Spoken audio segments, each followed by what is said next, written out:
안녕하십니까. 인천 논현동에 있는 드림교회 박장형 목사입니다. 여러분과 느헤미야 이제 마지막 10강을 함께 나누게 됩니다. 기억하시는지 모르겠습니다. 느헤미야는 크게 두 가지. 하나는 성벽을 건축하는 구조물을 만들어내는 일이라면, 이제 느헤미야는 성벽이 완성된 이후에 그 백성들의 마음에 신앙을 세워내는 일, 다시 재건하는 일에 힘쓰게 됩니다. 느헤미야의 목적은 성벽 지으러 예루살렘에 갔는데, 성벽 지으는 일을 다 끝내고 12장에 가면 봉헌식까지도 하는데, 그 봉헌식 이후에 이 13장을 우리에게 주시는 의미가 뭘까?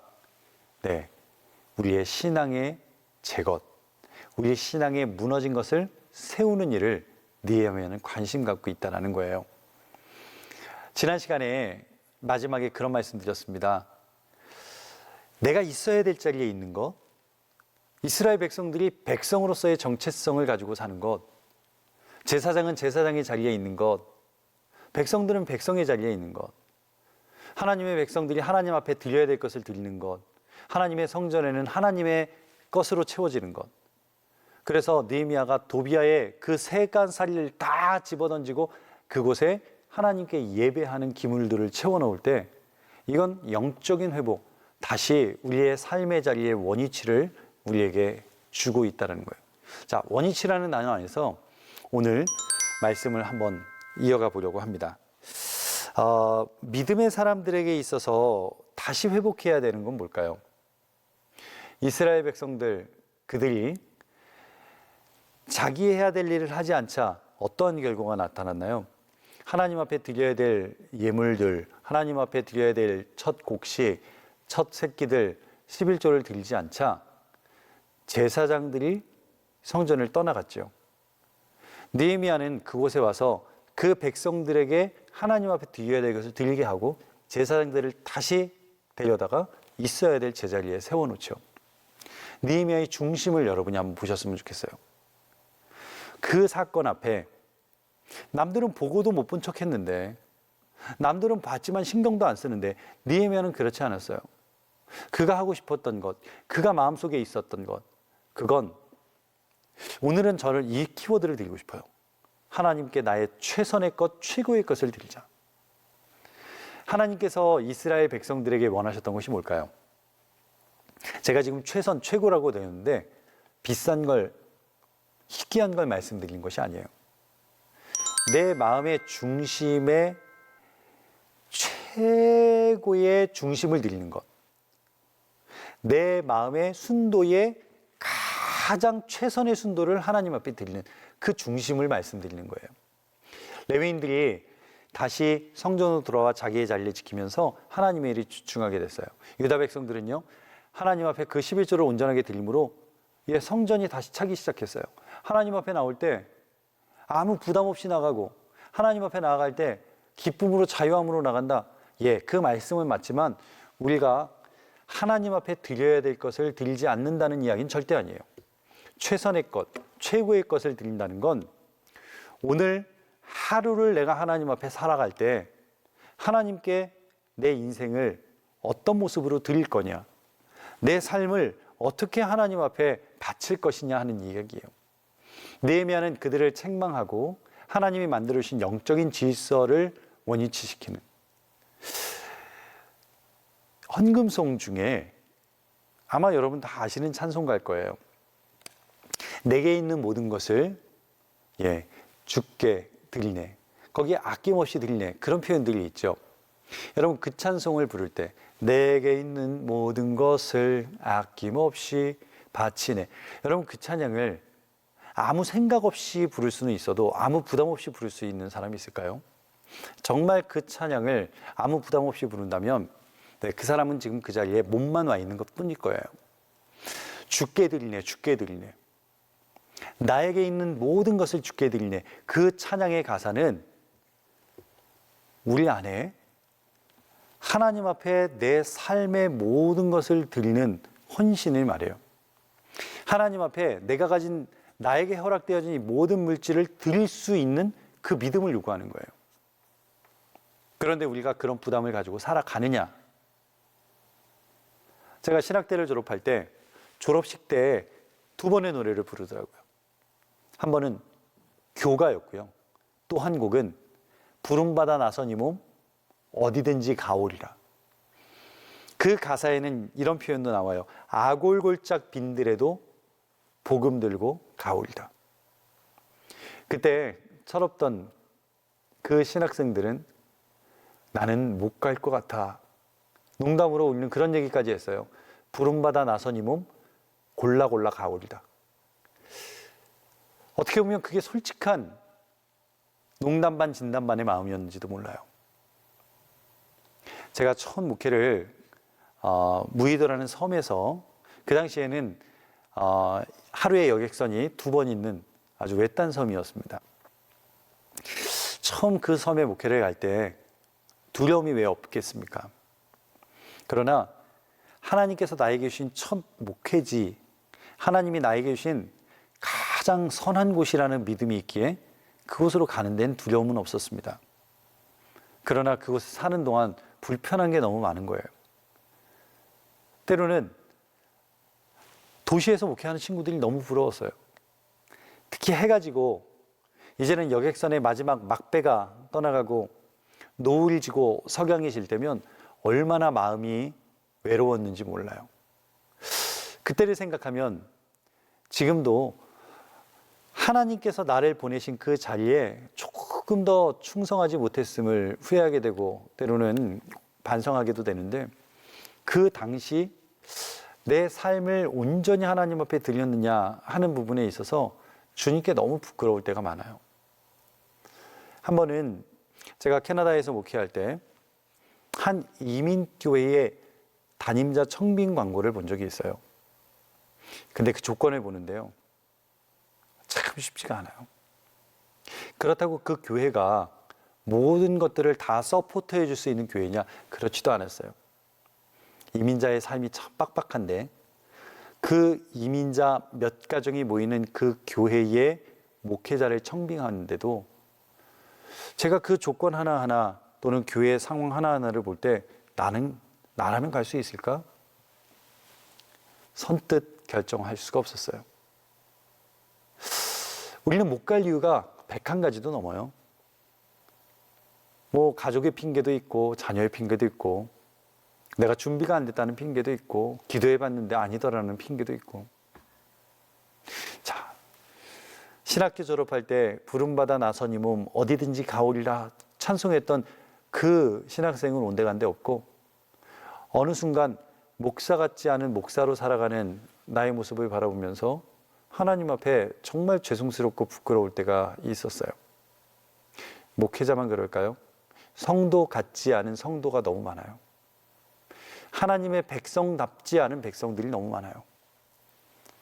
남들은 도비아가 성전에 방을 마련해도 상관없이 살고 그 방에 자신의 물건들을 가득 채워도 가만히 있는데 느헤미야는 왜 그 사람들을 책망하며 불편해하는가? 왜 느헤미야의 마음은 그것이 그렇게 참을 수 없고 불편했을까? 느헤미야는 하나님을 자기의 마음의 최고의 중심으로 섬기기를 원했거든요. 자기의 최선, 자기의 최고를 하나님 앞에 드릴 줄 알았던 사람이에요. 아까 말씀드렸던 첫 목회지에서 헌금을 하시는데 한 권사님은 토요일이면 헌금할 돈을 늘 다림질을 하세요. 이 섬에 계신 시골 어르신들요, 전기 아끼느라고 불도 안 켜요.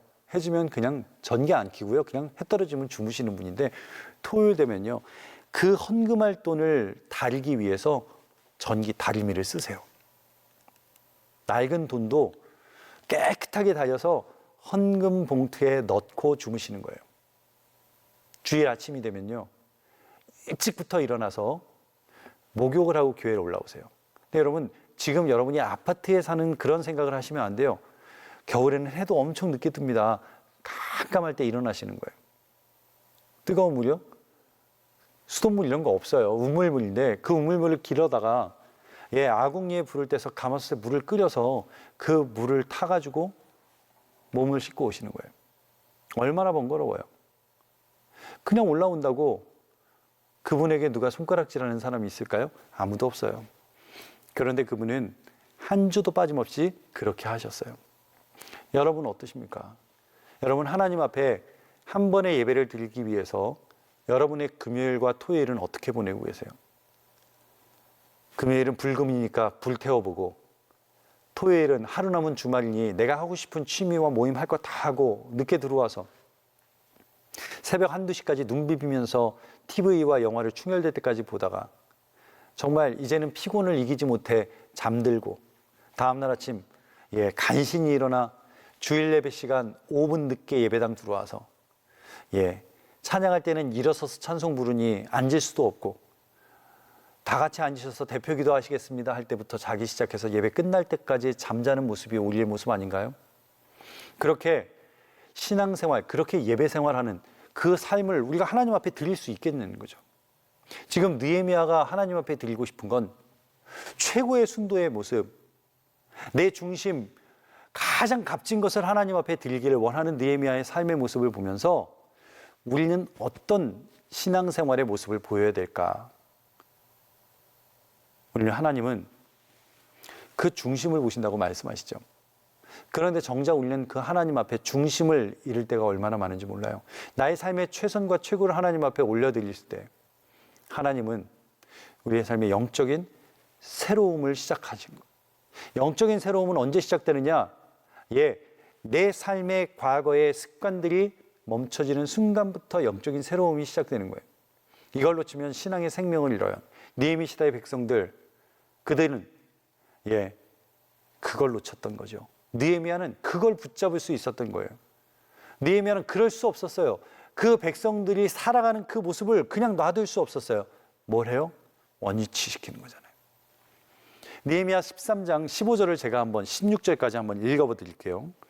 그때에 내가 본즉 유다에서 어떤 사람이 안식일에 술투를 밟고, 중요한 단어예요. 안식일에 뭐를 하냐? 술투를 밟고 곡식단을 나귀에 실어 운반하고 포도주와 포도와 무화과와 여러 가지 짐을 지고 안식일에 예루살렘에 들어와서 음식물을 팔기로 내가 경계하였고, 16절 두롯 사람이 예루살렘에 살며 물고기와 각양 물건을 가져다가 안식일에 예루살렘에서 유다 자손에게 그걸 팔았고, 17절 내가 유다의 모든 귀인들을 꾸짖어 그들에게 이르기를 너희가 어찌 이 악을 행하여 안식일을 범하느냐. 지금 안식일에 술투를 밟고 곡식 운반하고 포도와 포도주, 무화과를 안식일에 파는 사람들, 또 물고기와 각양 물건을 가져다가 그 안식일에 파는 사람들, 그 사람의 목적은 뭐예요? 돈이에요. 돈이 목적이 되니까 안식일의 의미가 사라져 버리는 거예요. 안식일을 지금 제가 율법처럼 지키자는 말씀을 드리는 게 아니에요. 돈이 목적이 되는 순간 안식일엔 뭐든지 해도 돼요. 느헤미야가 그 유다의 귀인들을 꾸짖는 얘기가 뭐예요? 너희가 어찌 이 악을 행하느냐. 뭐가 악일까요? 단순히 안식일 날 일한 게 악일까요? 아니요. 저는 그 이면, 그 내면 안에 있는 마음을 보고 싶어요. 하나님보다 돈이 더 중요한 그 너희 안에 있는 그 악을 느헤미야는 말하는 거죠. 너희에게 돈이 최고냐 하나님이 최고냐? 돈이 더 중요하냐 하나님이 더 중요하냐? 너희가 무엇을 위해 살고 있느냐? 그 질문을 느헤미야는 하고 싶은 거죠. 18절 너희 조상이 이같이 행하지 아니하였느냐? 그래서 우리 하나님이 이 모든 재앙을 우리에게 내린 것 아니냐? 그럼에도 불구하고 너희가 안식일을 범하여 진노가 이스라엘에게 심하게 임하도록 하느냐? 지금 이 이스라엘 백성들은요, 벌써 이미 다 모여서 그 이스라엘의 모든 역사를 한번 읽어봤어요. 그들이 울고 회개했어요. 왜 우리가 이렇게 망했는지, 왜 우리가 포로로 잡혀갔는지, 왜 우리가 지금 이 비참한 삶을 살고 있는지. 그 조상들이 하나님 앞에 불순종했던 것들, 신앙을 저버렸던 것들, 하나님 없이 살았던 것들 때문에 우리가 지금 이렇게 사는구나. 그들이 다 회개했어요. 그런데 그들의 삶엔 여전히 하나님을 진노하게 하는 일들이 남아 있었던 거죠. 19절부터 21절을 제가 한번 보면 안식일 전 예루살렘 성문이 어두워갈 때에 내가 성문을 닫고 안식일 지나기 전에는 열지 말라 하고. 왜요? 네, 하나님보다 돈을 더 중요하게 생각하는 사람들이 하나님의 성전에 오는 목적이 하나님을 예배하는 것이 아니라 자기들의 욕심을 채우는 일을 위해서 쓰니까 문을 닫아버린 거예요. 나를 따르는 종자 몇 명을 성문에 세워서 안식일에는 짐들, 물건들, 팔 수 있는 것들을 들어오지 못하게 하고, 20절, 장사꾼들과 물건 파는 자들이 한두 번 예루살렘 성 바로 밖에서 자는 거예요. 문만 열리면 들어오려고. 예루살렘에 못 들어가게 막으니까 그 문 앞에서 진치고 있다가 문 열리면 얼른 들어가려고. 거의 독점이잖아요, 들어가면. 내가 그들에게 경계하고 이르기를 너희가 어찌하여 성 밑에서 자느냐? 다시 이같이 하면 내가 잡으리라. 그 후부터는 안식일에 그들이 다시 오지 아니하였다. 어떻게든 돈이 목적이 되어서 장사를 하려는 그들을 향해서 느헤미야는 선포합니다. 너희가 한 번만 더 이 일을 하면 내가 잡으리라. 그때에 그들은 다시 오지 않았다라고요. 자, 한번 생각해 보세요. 느헤미야가 영업방해 하고 있는 겁니까? 아니요. 느헤미야는 영업방해를 하고 있는 게 아니라 예배 방해를 하고 있는 모든 것들을 제거하는 일들을 하는 거예요. 하나님께서 우리를 창조하시고 만드실 때 하나님의 형상을 따라 하나님을 예배하는 심령으로 우리를 만드셨는데, 우리의 마음 안에 하나님을 바라보고 하나님을 쫓아가는 그 마음보다 더 큰 것들이 들어와 버렸다는 거예요. 돈, 권력, 욕구, 이것들을 채우기 위해서 어느 순간부터 하나님이 계셔야 되는 자리에 그것들이 들어와 버린 거예요. 하나님을 예배하는 심령 가운데 물질을 숭배하는 맘모니즘이 들어와 버린 거예요. 뭐예요? 지금 느헤미야가 이 장사를 방해하는 게 아니고요, 하나님을 온전히 예배하는 것들을 방해하는 것들을 제거하는 과정 중에 있다는 거죠. 하나님의 백성들이 온전히 하나님께 예배하는 일에 집중할 수 있도록 버림과 채움, 지워버리고 꺼내고 그것을 다시 하나님이 원하시는 것들을 세워가는 일들을 느헤미야는 하고 있어요. 기억하시죠? 성벽을 재건하는 일, 거기서 끝나는 것 아니에요. 물건이, 건물이 우리에게 다 세워지고 채워졌다? 거기서 끝나지 않아요. 더 중요한 건 건물이 세웠을 때 그것을 어떻게 채워가느냐, 건물이 세워졌을 때 그 건물을 어떻게 사용하느냐, 그 건물 안에 들어있는 사람들의 심령 안의 중심이 뭐냐? 오늘 느헤미야의 마지막 최후 미션은 그 이스라엘 백성들을 향한 하나님의 마음, 그 이스라엘 백성들의 심령 가운데 채워지기를 원하는 하나님의 가장 깊은 마음을 오늘 느헤미야가 그 백성들에게 전하고 있는 거죠. 하나님께 집중하는 사람들, 하나님만 바라볼 수 있는 사람들, 그 일을 위해 하나님을 바라보는 것을 방해하는 모든 것들을 제하는 느헤미야를 봅니다. 22절을 보면 내가 또 레위 사람들에게 몸을 정결하게 하고 와서 성문을 지켜서 안식일을 거룩하게 하라 하였느니라. 내 하나님이여 나를 위하여 이 일도 기억하시옵고 주의 크신 은혜대로 나를 아끼시옵소서. 느헤미야가 한 일은 뭐예요? 그 레위 사람들, 그 하나님의 성전을 지켜야 되는 사람들, 하나님의 나를 거룩하게 구별해야 되는 사람들을 향해서 이제 그 일, 원래 있던 자리에서 본래에 해야 하는, 본래 맡아야 되는 일들을 하게 하는 것. 느헤미야가 한 일은 그들을 거룩한 백성으로 회복시키는 일이었다라는 거죠. 제가 결혼주례를 하기 전에 이 신랑과 신부 결혼 예비 교육을 할 때 그런 이야기를 꼭 해줍니다. 성경에 나오는 결혼의 의미, 그 가운데 하나가 부모를 떠나라는 표현이에요.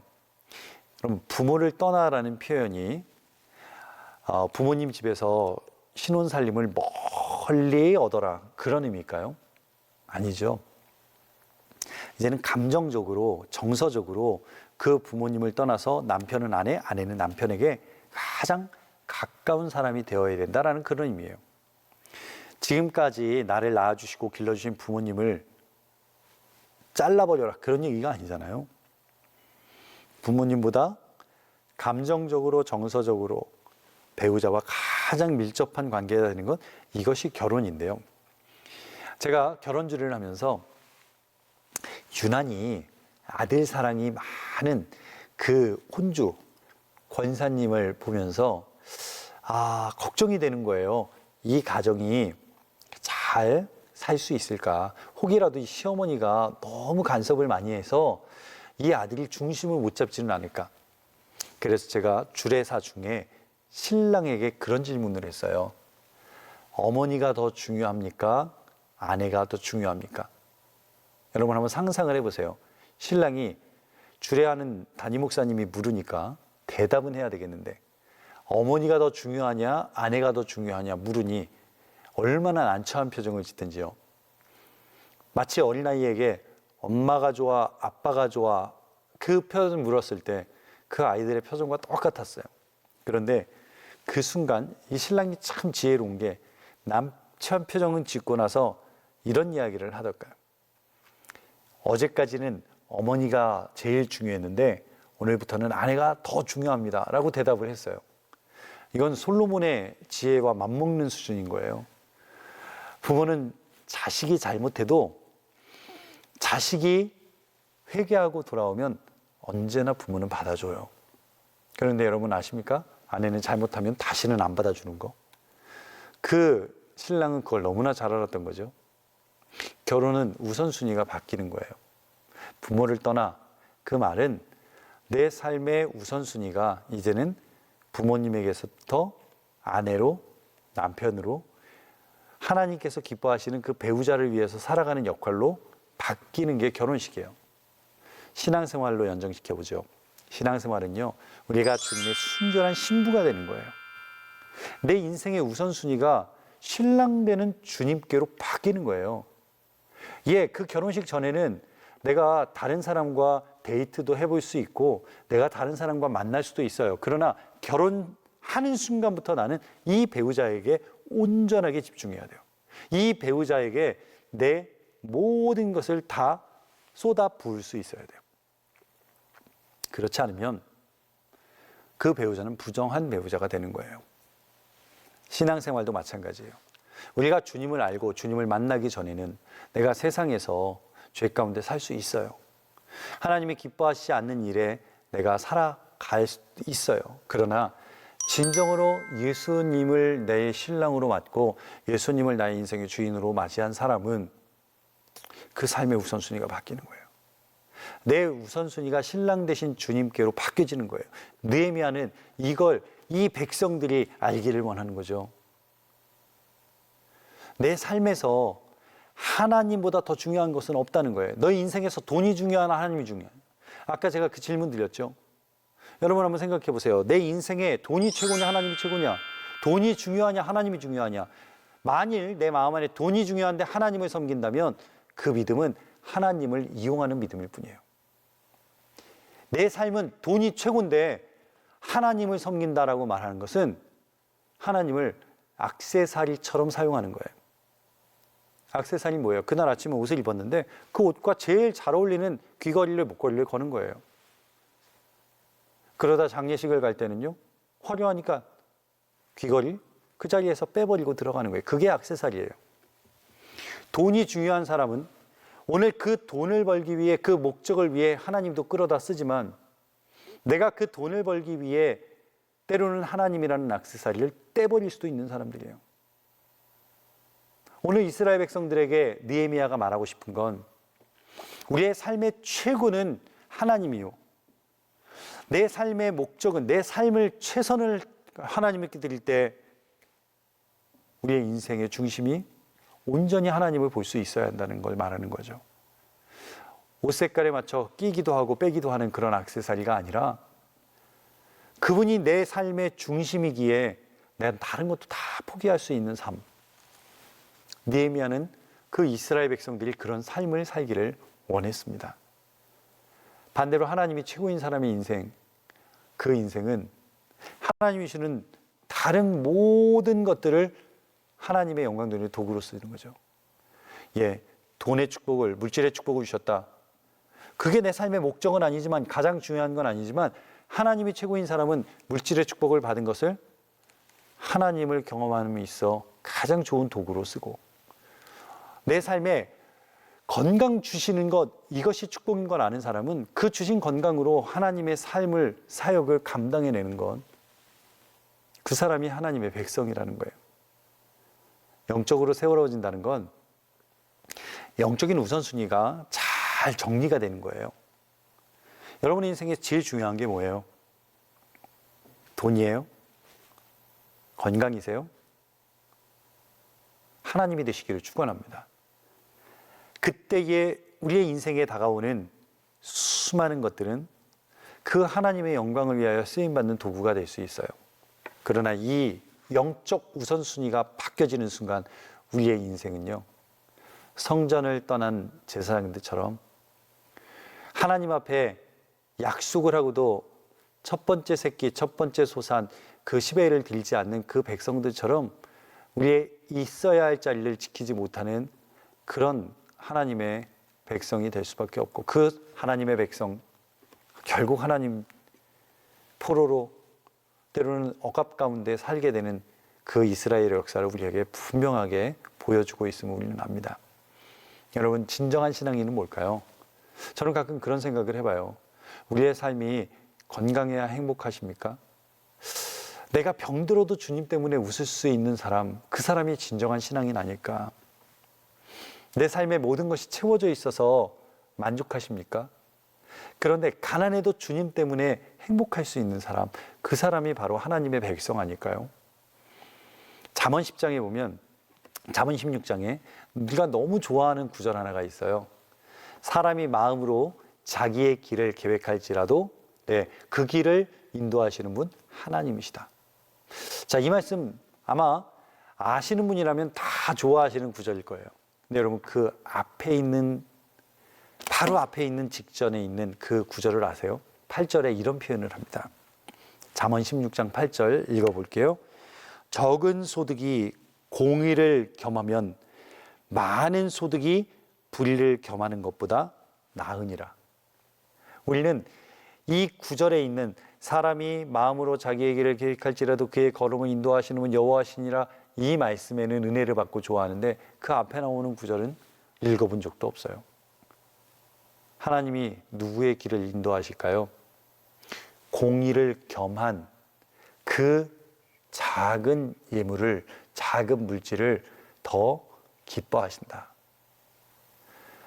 많은 소득의 불의를 가진 그 돈보다 공의를 겸한 작은 물질을 하나님은 더 기뻐 받으신다. 제가 가끔은 그런 농담도 합니다. 저희 성도님들께, 여러분 가운데 로또가 뽑힌 분, 이걸 11조를 얼마를 해야 될까 고민하시는 분이 계시다면 고민하지 않으셔도 됩니다. 하나님은 그런 헌금 안 받으셔도 충분하십니다. 여러분, 제가 그 로또를 사시는 분을 비방하는 표현은 절대 아니에요.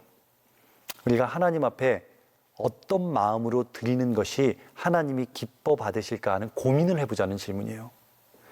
신앙생활은요, 내가 좋아하는 것을 믿는 게 아니에요. 하나님이 원하시는 것을 쫓아가는 게, 그게 신앙이에요. 신앙생활은요, 내가 원하는 것을 채우는 게 신앙생활이 아니에요. 하나님께서 원하시는 것을 내 삶에 채워가는 것이 신앙이에요. 여러분, 지금까지 살았던 여러분의 삶은 어떠십니까? 지금까지 살았던 여러분의 시간들은 하나님을 위해 사셨습니까? 나를 위해 사셨습니까? 아무것도 없는 사막을 걸어간다고 해보세요. 그 사막을 걸어갈 때 내가 아무리 똑바로 걸으려고 해도 똑바로 걸을 수 있는 사람이 없다고 합니다. 보통 100m를 걸을 때 30cm 정도가 벌어진다고 하는데, 여러분 100m가 아니라 1000m를 가면 300cm가 벌어지는 거고요. 거기에서 다시 10km를 걸어간다 하면 그 끝은 전혀 다른 곳으로 가는 거죠. 느헤미야가 우리에게 주는 분명한 메시지가 있습니다. 내 마음대로 신앙생활, 내가 가고자 하는 대로 아무리 우리가 똑바로 간다고 하지만 그 기준이 분명하지 않다면 그 목적지, 그 종착지는 전혀 다른 곳이 될 수도 있다는 거예요. 그런데 그런 아무것도 보이지 않는 사망에서 분명히 길을 찾아갈 수 있는 방법이 하나 있습니다. 멀리 보이는 오아시스 옆에 서 있는 야자나무 한 그루. 많이 있지 않아도 됩니다. 그 한 그루만 바라보고 간다면 때로는 왼쪽으로 가다가도 다시 길을 바꾸어 오른쪽으로, 오른쪽으로 가다가도 다시 길을 바꾸어 그 목적지를 향해서 갈 수 있다는 거죠. 저와 여러분의 인생 속에 진정한 목적지가 제대로 설정되지 않으면 우리의 종착지는 전혀 다른 곳이 될 수도 있어요.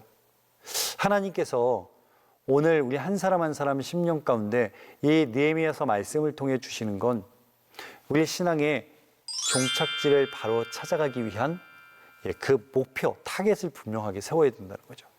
그것은 내 마음대로가 아니라 하나님이 원하시는 것으로, 내가 가고 싶은 곳이 아니라 하나님이 가라고 하신 곳으로 갈 수 있는 사람, 그 사람이 바로 있어야 할 자리에 서 있는 하나님의 백성이라는 것입니다.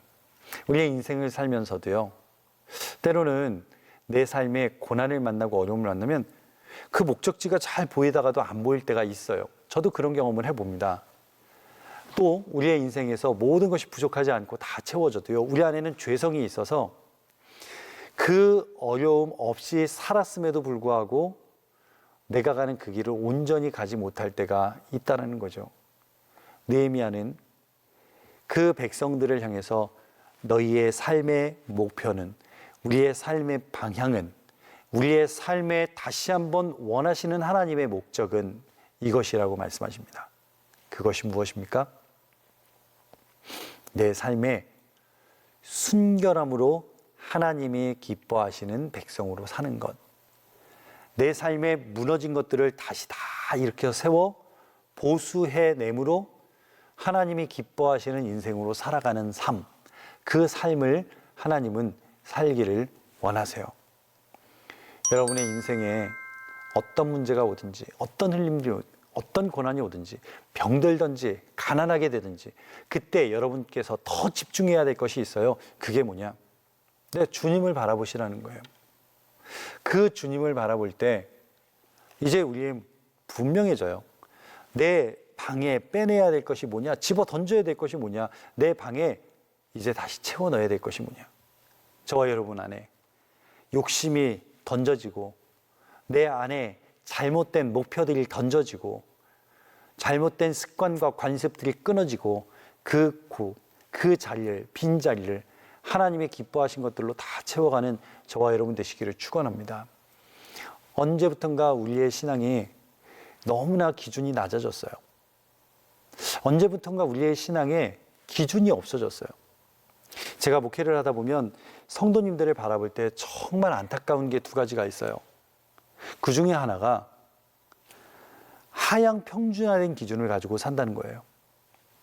무슨 말씀이냐면, 내가 신앙생활을 하는데 옆 사람을 보니까 그 옆 사람, 집사라는 직분, 권사라는 직분을 가지고 있음에도 불구하고 저 사람이 사는 걸 보니까 별반 나와 다르지 않는 거예요. 어떻게 해요? 그 직분 내가 온전하게 드리지 않아도 저 사람은 그 직분을 가지고 사는데 전혀 문제가 없어 보여요. 또 옆 사람 보니까 대충 하고 교회 다녀도 부서장 맡고 또 교회 안에 사역하는데 별 문제가 없어 보여요. 직분 받고 주일 예배 간신히 나오고 다른 예배와 기도에 나오지 않아도 그저 그 직분 떼지 않고 잃어버리지 않고 가니까 어떻게 해요? 자기 합리화를 하는 거죠. 나도 저 정도면 되겠지. 이게 신앙의 목표의 하향 평준화 아닙니까? 그러면서 우리는 뭐라고까지 얘기해요? 우리는 아주 합리화를 잘하는 사람들이잖아요. 하나님은 중심을 보시니까. 근데 정말 그분들이 하는 이야기, 예배당에 꼭 가서 예배해야 돼? 내가 있는 자리에서 기도하면 하나님이 안 들으셔? 예배당에서 예배하는 것만 예배야? 삶에서 예배하는 것도 예배지. 그렇게 말씀하는 분들의 정말 그 중심 안에 하나님이 계시냐는 거죠. 하나님을 두려워하고 하나님을 온전히 섬기는 그 마음에서 그 이야기를 한다면 제가 받아들일 수 있겠지만 그 이야기를 하는 분들의 목표는 달라요. 여러분, 성경은 그 하나님이 세워주신 기준을 우리에게 얘기해요. 느헤미야가 백성들에게 하는 이야기는 느헤미야가 만들어낸 기준이 아니에요. 하나님께서 그 백성들에게 명령하신 아주 구체적인 매뉴얼을 지금 얘기하고 있어요. 하나님의 기준, 하나님의 영적인 생활의 기준, 그것을 우리의 목표로 삼아 내 중심적인 신앙생활이 아니라, 편리한 믿음 생활이 아니라 하나님 중심의 신앙생활을 하는 것, 그것을 원하는 거예요. 우리가 너무 신앙생활의 하향평준화가 되다 보니까 우리는 가끔 내 입에서 튀어나오는 대로 말을 해요. 내가 주일에 교회에 나가주는 것만으로도 감사해라. 우리가 같이 신앙생활하는 어느 분의 남편, 어느 분의 아내, 어느 분의 자식들의 입에서 나오는 말이에요. 함께 살아가는 가족의 믿음을 보니까 그 믿음이 온전히 하나님을 볼 수가 없는 거예요. 그러다 보니 그 하향 평준화가 바닥과 바닥까지 내려가서 내가 주일 예배 가주는 것만으로도 감사해라. 그 기준을 낮추는 순간 영적 위협이 찾아와요. 기억나십니까? 이스라엘 백성들의 신앙의 기준이 낮더니 하나님께서 이웃 나라를 들어 치실 뿐만 아니라 이 나라 저 나라 이 민족 저 민족이 그 성읍을 부수고 문을 떼어가고 불을 질러요. 우리에게도 마찬가지입니다. 영적인 기준이 분명하지 않으면 우리의 삶에는요 흔들림이 찾아옵니다. 하나님이 무엇을 원하시는지, 무엇을 기뻐하시는지, 하나님이 무엇을 슬퍼하시는지, 무엇을 싫어하시는지 그 하나님의 마음을 정확하게 아는 그 영적 기준이 분명할 때 우리의 삶이 하나님이 기뻐하시는 삶이 될 거라고 확신합니다. 또 하나를 좀 말씀드리고 싶어요. 하나님이 기뻐하시는 모습에서 하향 평준화된 것, 이것도 위험하지만 또 하나는 거짓된 기준을 만드는 거예요. 예수님을 아는 것, 예수님을 닮아가는 것이 본질이고 하나님께서 그 백성들에게 말씀하신 그 기준대로 사는 게 본질인데, 우리가 예배를 드리는 것도, 기도하는 것도 우리가 하나님을 더 알아가고 주님을 닮기 위해서 아닙니까? 봉사하고 사역을 하고 선교하고 전도하는 것도 마찬가지잖아요. 잘해요. 그런데 가다가 살짝 노선이 비껴가는 거예요. 거기에 뭐가 끼어들어가요? 내가 드러나길 원하는 것, 내가 갖고 싶은 것을 살짝 끼워 넣는 거예요. 내가 잘나 보이는 것을 살짝 끼워 넣는 거예요. 다른 사람을 향해서 하나님을 바라보게 하는 것이 아니라 나를 바라보게 만드는, 여러분이 교회 안에서 많은 사역들을 감당하고 내가 직분으로 부서장으로 섬길 때 한 가지만 점검해 보시면 돼요. 그 사람을 향해서 너가 내 사람이 되라고 권면하고 있는지, 너가 진정한 예수님의 사람이 되기 위해서 이 일을 같이 하자고 권면하고 있는지. 지금 여러분이 함께 일하고 싶은 그 사람에게 너는 나랑 일하지 않으면 관계가 끝이라고 말하고 있는지, 아니면 나랑 일하지 않아도 하나님의 일을 위해서 너가 그것을 끝까지 감당하기를 권면하고 있는지. 이 두 가지 기준만으로도 우리는 내가 지금 거짓된 기준을 삼고 있는지 하나님이 주시는 기준으로 삼고 있는지가 분명해져요. 우리는 능력이신 주님을 믿고 그분을 닮아가기를 소원하면서도 우리가 너무나 내 목표를 끼워넣기를 좋아해요. 주님이 우리에게 은사를 주시죠. 그 은사는 너무 귀하잖아요. 그런데 그 은사를 구하는 동기가 뭐냐는 게 더 문제잖아요. 주님의 마음을 더 닮아가고 그 은사를 받아서 교회의 덕을 세우는 것, 이것이 목표가 아니라 하나님께 은사를 구하고 그 주신 은사를 가지고 내가 더 능력 있는 것처럼 보이기를 원하고 내가 더 드러나기를 원한다면 목표가 잘못되어 있다는 거죠. 누군가를 위해 기도할 때 여러분에게 능력이 없어도 돼요. 왜요? 예수님이 능력이시니까. 예수님의 공생애를 사용하시는 동안 얼마나 많은 기적들을 베푸셨어요. 제가 그 기적들을 열거할 수도 없어요. 요한복음 첫 번째 기적이 나오죠. 가나안 혼인잔치, 물이 포도주로 바뀌는, 그것을 떠다준 하인들은 알더라. 예수님은 파도를 잠잠케도 하시고 풍랑을 잠잠케도 하시고, 예수님은 심지어 죽은 나사로를 이미 장사가 다 끝나서 썩은 물이 나오는 그를 살리시기도 하셨어요. 예수님은 그런 기적을 행할 수 있는 분이시지만, 그런데 십자가 위에서는 아무것도 하지 않으세요. 그분이 이 땅에 오신 목적이 무엇이냐? 예수님은 하나님께서 이 땅에 구원자로 보내시고 백성을 구원하기 위하여 보내신 하나님의 분명한 목표를 알았어요. 그래서 그분은 십자가에서 고통당하며 죽으시기 전에 뭐라고 말씀하세요? 나는 끝났다. 내 인생은 망했다가 아니라 다 이루었다고 말씀하세요. 하나님께서 예수님에게 주신 그 삶의 목표, 그것을 이루기 위해 평생을 사셨던 예수님임을 바라봐요. 여러분, 저와 여러분이 오늘 하루를 살아가면서 내가 만들어낸 목표를, 내가 만들어낸 기준을 하나님의 것으로 삼지 않고 온전히 하나님께서 우리의 삶에 허락하신 그 삶의 중심을 붙잡고 살아가는 저와 여러분이 되셨으면 좋겠어요.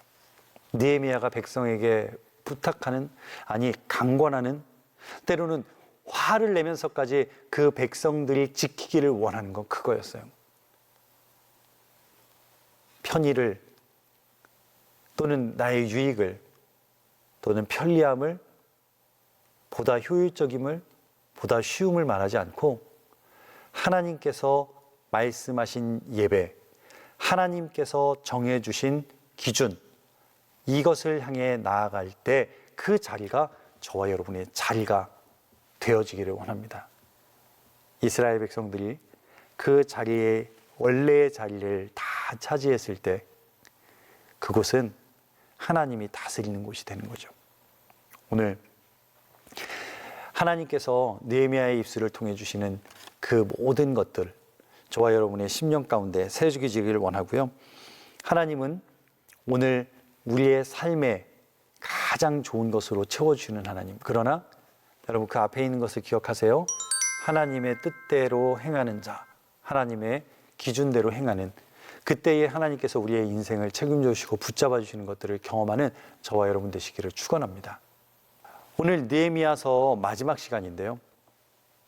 저는 느헤미야가 그 백성들에게 했던 말들이 오늘을 살아가는 우리에게도 동일하게 들려지는 말씀이어야 된다고 생각을 해요.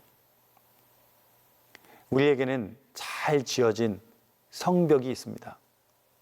그러나 그 성벽 안에 살고 있는, 이미 경제적으로, 물질적으로 풍요로움 가운데 살고 있는 우리의 마음은 무엇으로 채워져 있습니까? 내 삶이 하나님 앞에 어떻게 드려지고 있는가? 오늘 느헤미야는 무엇이 더 중요한지 우리에게 질문합니다. 우리를 향해서 하나님께서 기뻐하시는 것을 붙잡으라고 말씀하십니다. 그렇다면 우리가 살아가야 될 길, 우리 앞에 놓여진 길은 분명하겠죠? 오늘 하루를 살아가면서 이 시간 이후로 내 인생의 우선순위가 바로 세워지는 그런 저와 여러분 되시기를 축원합니다. 그 백성들을 하나님은 세우시고 하나님 앞에 우선순위가 정해진 그 사람들을 향해서 말씀하시는 주님은 오늘 저와 여러분의 삶을 함께 세워 가실 줄로 믿습니다. 그동안 시청해 주셔서 감사합니다. 고맙습니다.